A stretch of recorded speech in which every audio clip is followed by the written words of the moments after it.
Right now, as you listen to this, the money in your bank account is quietly losing value, not because of a bad investment, not because of a spending spree, but because of an invisible economic force that most people have never even heard of. It's called the Cantillon effect, and once you understand it, you will never look at money, wealth, or the economy the same way again. Picture this for a second. You have $500 in a savings account. A year from now, that same $500 will buy you noticeably less than it does today. Less gas, less food, less of everything. Meanwhile, somewhere across the country, a financial institution or a wealthy investor just made a fortune using money that was, for all intents and purposes, created out of thin air. This isn't some fringe conspiracy. This is the bedrock of our financial reality, and it's been operating for nearly 300 years. Our story begins back in the 1750s with an Irish-French economist named Richard Cantillon. He was fascinated by a simple question that no one else seemed to be asking. When a government or a king creates new money, who gets it first? And what does that initial access really mean? What Cantillon figured out was groundbreaking.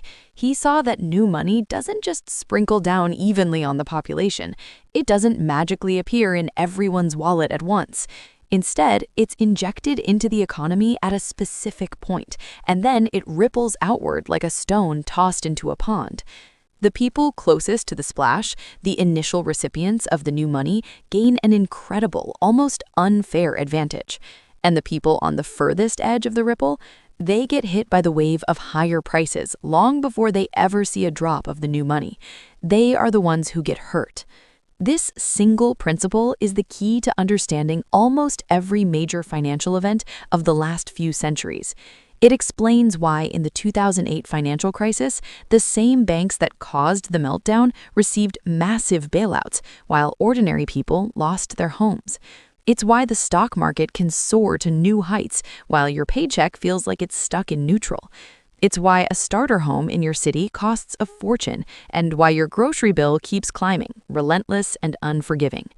Let's make this real. Let's look at how this plays out in the world we live in right now. Imagine it's March 2020. The world is locking down. Fear is everywhere.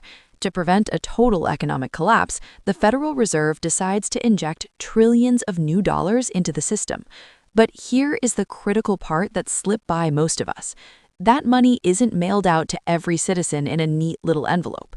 First, that money flows directly to the banking system. Think JP Morgan Chase, Goldman Sachs, the giants of finance. They suddenly have access to trillions in freshly created capital, and at this precise moment, the prices of goods and services across the country haven't changed yet. A house still cost what it cost yesterday. A share of stock is at its pre-injection price. These banks, now sitting on a mountain of new money, know something the rest of us don't. They know prices are about to go up, way up. So what do? They act, and they act fast. They buy assets, they snap up real estate, they purchase corporate bonds, they invest heavily before the inflation they are helping to create hits the mainstream economy. From there, the money continues its journey. The big banks lend this new cheap money to hedge funds and private equity firms. Those firms use it to buy more assets, driving prices even higher. Some of it flows to large corporations who might use it to buy back their own stock, which enriches executives and shareholders without a single new product being made. Then real estate investors get their hands on this cheap capital. They start buying up apartment buildings and commercial properties. A building that was worth $2 million is bought with this new money. 6 months later, it's valued at $2.8 million. Not because the building got better, but simply because there's more money in the system chasing the same number of assets. Now, finally, we get to you. You're still working your job, putting in the same hours, creating the same value. But by the time any of this new money trickles down to you, maybe through a small raise or a government stimulus check, something devastating has already happened. Prices have exploded. Your rent is up 20%. Your grocery bill has jumped 15%. The cost to fill your gas tank is through the roof. The money in your savings account has been silently robbed of its purchasing power. You feel like you're running in place or even falling behind, and it's because you are. That is the Cantillon effect in its modern, brutal form. The closer you are to the source of money creation, the more you benefit. The further away you are, the more you are punished. This isn't about how hard you work or how smart you are. It's about your proximity to the money printer.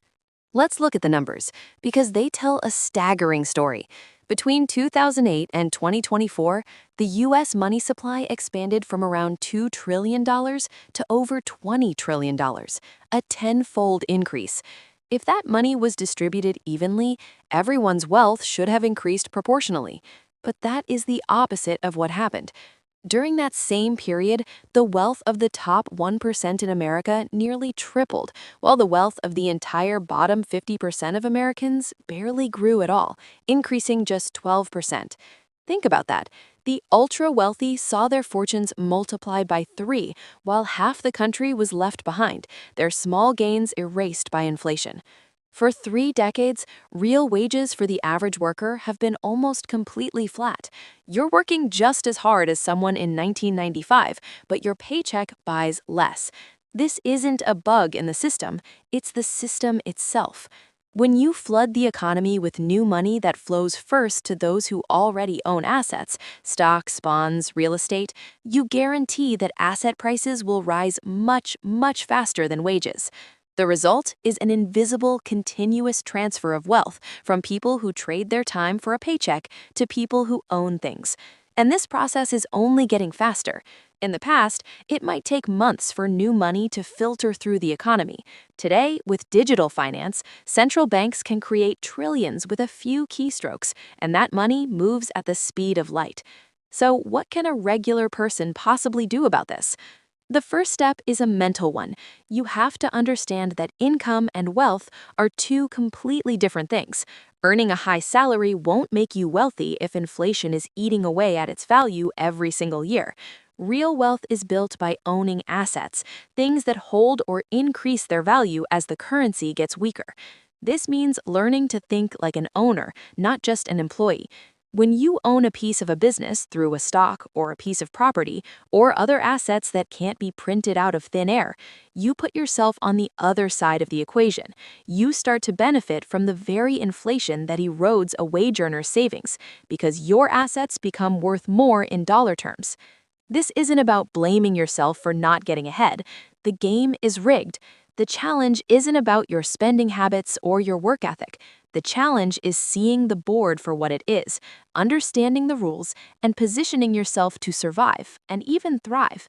Here is the uncomfortable truth. Money is not neutral. It is a tool, and in our current system, it is a tool that systematically transfers wealth from the majority to a small minority, from those furthest from the money printer to those closest to it. Every time you hear about quantitative easing or an emergency liquidity injection, that is the sound of wealth redistribution upward. The Cantillon effect has been operating for nearly 3 centuries, and it is more powerful today than ever. Now that you understand this hidden mechanism, you have a choice. You can continue on hoping things will magically get fairer, or you can accept how money truly works and start making decisions to protect yourself.